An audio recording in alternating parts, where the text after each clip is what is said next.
استعد، لأن الفيديو ده هو اللي هيغير حياتك. يعني لو عندك حلم أو عندك هدف وعايز تبدأ من دلوقتي يبقى الفيديو ده ليك. النهاردة هنتكلم عن خطوات بسيطة بس دلوقتي ممكن تحول حياتك من مكان عادي لمكان غير عادي. جاهز تبدأ؟ يلا بينا. أوكي.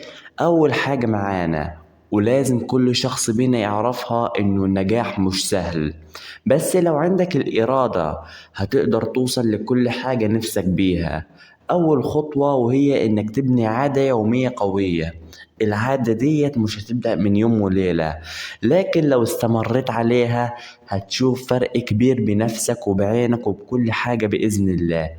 وبعد كده التخطيط هو مفتاح النجاح. لازم تحدد أهداف بشكل واضح، بس مش علشان تركز على الحاجة الكبيرة بس، لكن علشان تركز على الحاجة الطريق اللي انت هتكون ماشي فيه صح. هقولك فكرة ممكن تعرفها. ناس رايحة تخطف حاجة، مش صعب يخططوا هم هيجوا منين وهيروحوا منين وهينطوا من هنا وهيجوا من هنا.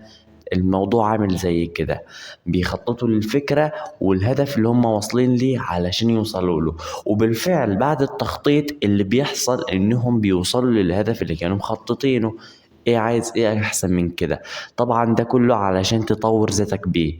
ده كله بيلف على تطوير الذات، لان اغلبكم عايزين حلقة تطوير ذات وقاعدين عمالين نعمل لكم حلقة عن تطوير الذات. طور ذاتك، يلا بينا نكمل.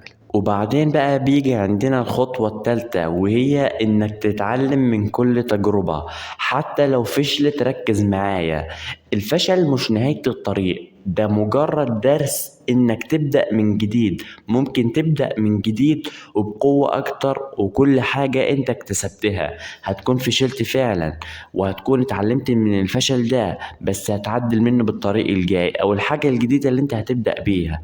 فهمت؟ بصوا بقى الحاجة اللي أنا عايز أقولها لكم كلكم جميعا جميعا جميعا. دلوقتي معظمنا منشئين محتوى على السوشيال ميديا، صح ولا أنا غلطان؟ بيجي عندهم حاجة وليكن مثلا انتقادات. انا مثلا اديني عمال شغال بشرح لكم وبعمل لكم، بيجيني انتقاد اصل الصوت ما هوش واضح، اصل الصورة مهاش واضحة، اصل.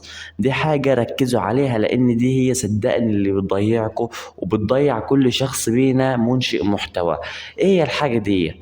دلوقتي انا بسجل محتوى، الصوت عندي مش كويس مثلا، او في مشكلة او في صدى صوت او وليكن حاجة تانية مثلا، او الاضاءة او الكاميرا مش كويسة وكده، او المكان اللي انا بصور فيه صوت ومش كويس.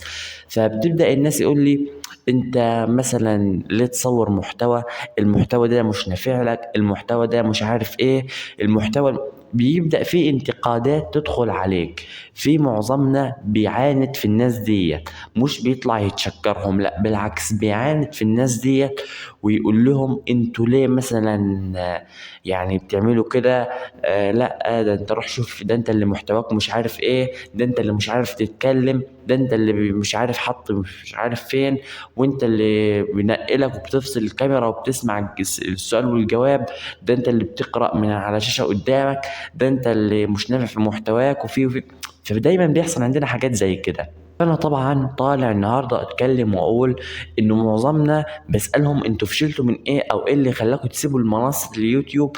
بيقول لك انتقادات الناس دايما تقول عننا انه احنا مش نافعين في المحتوى، صوتك مش كويس اثناء التقديم، عندك واحد اتنين تلاته، في عندك مشكله، انا مش نافع. فاقول له اتقبل اراء الناس. كلامي صح ولا انا غلطان؟ بقول اتقبل اراء الناس من حيث كتبوا لك كومنت مثلا الصوت عندك مش واضح اخي العزيز مش عارف ايه كده كده، انت ترد عليه شكرا ليك على النصيحة، ان شاء الله هحاول احسن منها زي كده. في ناس بتطلع تجيب الكومنتات دي تقعد تقرأ بيها وتمشي ترندات زي اليومين اللي احنا فيهم دول. الكلام ده ما يمشيش اطلاقا، الكلام ده ما يمشيش اطلاقا.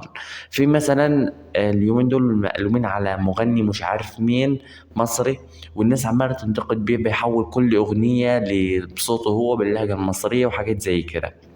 فطبعا الناس لما انتقدته على انه هو كشخص بيحول كل الاغاني. كانوا يقولوا له انه المايك بتاعك مش كويس، الصوت مش كويس، انت بتحط فيه يعني في حاجات بتحطها في الصوت بتاعك انه بيطلع مش نفس الصوت اللي احنا بنتكلم فيه دلوقتي.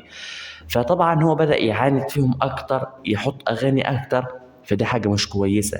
نصيحة مني ليك، يعني لو انت مثلا ممكن تشوف الفيديو ده، انك انت الناس دول كلهم اللي طلعوا واتكلموا عنك تشكرهم، تقول لهم شكرا لانهم دولت يعني كمتابعين عندك، ادوك نصيحة وقالوا لك يا مثلا يا كذا او يا محمد او يا حسن او يا عبده، في عندك مشكلة في الصوت. انا كواحد من جمهورك مش هقعد اسمعك لان خلاص الصوت بتاعك مش كويس. فانت بتبدأ تحسن من الصوت. طب الصوت اللي انتوا عايزينه ايه هو؟ طب تنصحني اشتري ايه؟ طيب زي كده. فدي طبعا يعني بتكون اراء شخصية. انا كشخص بتابع قناة مثلا رمز الفكرة، في مثلا عنده مشكله في كذا، بقول له، انا برد له في كومنت بقول له شكرا ليك، او بطلع بتشكره على الهوا بقول له شكرا ليك انك عرفتني على المشكله ديت. فكده بيكون عندنا تطوير في الذات، بنمي مهارات الشخص الاخر. غير لما انا اطلع اقول له هي انت مش عارف ايه صوتك، زي مش عارف مين، انت صوتك بتحط فيه كذا، انت شكلك طالع كذا، انت الكاميرا بتاعتك مش كويسه، انت المكان اللي بتصور فيه مش كويس. لا، كلنا بدأنا من البداية. وانت كشخص لو حاب تقول لواحد تاني عن الصوت او على الصورة او على الشكل او كل حاجة، لو شايف محتوى قيم ويستحق النصيحة انصحه في البداية. بس ما تركزش على الشكل والتصوير، لان الشخص ده لسه مبتدئ ومش عارف نفسه ان كان هينجح ولا مش هينجح. كلامي صح ولا انا غلطان؟ جاوبوني دلوقتي.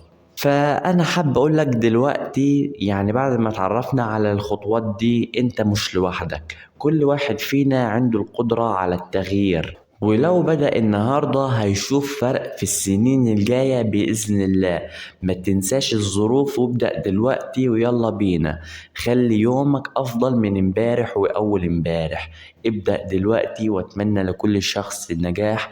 ما تنسوش الاشتراك للوصول لرحلتنا، طبعا احنا في رحلة بإذن الله ل10,000 مشترك. ما تنسوش الاشتراك. أتمنى لكم السعادة، أتمنى لكم حاجات كتير جدا طالعة من القلب. شكرا ليكم، سلام عليكم، باي باي. باي باي.